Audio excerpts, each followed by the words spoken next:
В эфире информационная сводка. Киев готовит ядерную провокацию в отношении Запорожской атомной электростанции. Об этом заявил глава Запорожского общественного движения «Мы вместе с Россией» Владимир Рогов. Подразделения 71-й бригады ВСУ провели учения на предмет ведения боевых действий в условиях радиоактивного заражения, что говорит о том, что ядерная провокация в отношении Запорожской АЭС с повестки дня у киевского режима так и не снята.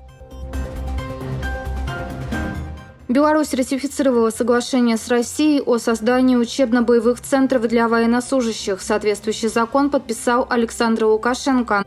Соглашение регулирует вопросы создания и функционирования учебно-боевых центров на базе воинских частей Беларуси и России. Определяет их основные задачи и порядок взаимодействия Министерства обороны при организации всестороннего обеспечения данных центров. МИД России сделала ряд заявлений в связи с терактом на Крымском мосту. Заявления Киева после атаки на Крымский мост подтверждают причастность к теракту политического руководства и спецслужб Украины. Все попытки нарушить транспортное сообщение с полуостровом и оторвать Крым от остальной части России заведомо невыполнимы. МИД России решительно осуждает террористическую атаку на Крымский мост, который является сугубо гражданским объектом. Реакция ряда парламентариев Украины на трагедию погибших на Крымском мосту мирных граждан была циничной и чудовищной. Российская Федерация рассчитывает, что международное сообщество проявит принципиальность и даст надлежащую оценку террористической атаки на Крымский мост.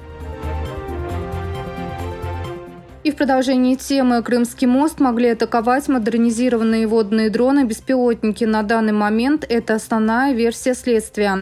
По информации СМИ, в районе атаки О-145 опоры найдены обломки водных мотоциклов. Именно их ВСУ обучились модернизировать в БПЛА со взрывчаткой. Они идут к цели практически под водой, выглядывая на поверхность только на несколько сантиметров. Кроме того, в момент теракта в небе над Черным морем летал разведывательно-ударный беспилотник ВВС США МК-9 «Риппер».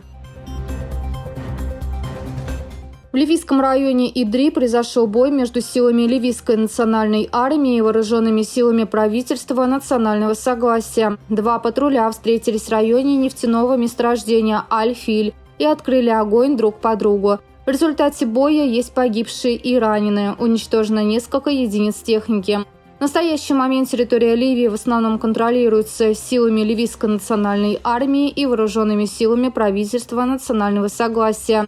Последних поддерживает Турция и Катар. Незначительные территории контролируют мелкие группировки, в том числе и исламские. Президент Украины Владимир Зеленский заявил о намерении поставлять украинское зерно, даже несмотря на выход России из зерновой сделки. Вместе с тем Киев готовит обращение к ООН и Турции для поддержки этой инициативы.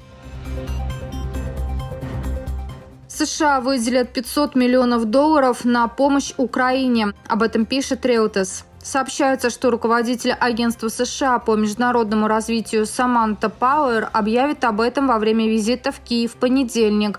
Средства будут направлены на медицину, продовольствие и перемещение людей, затронутых конфликтом.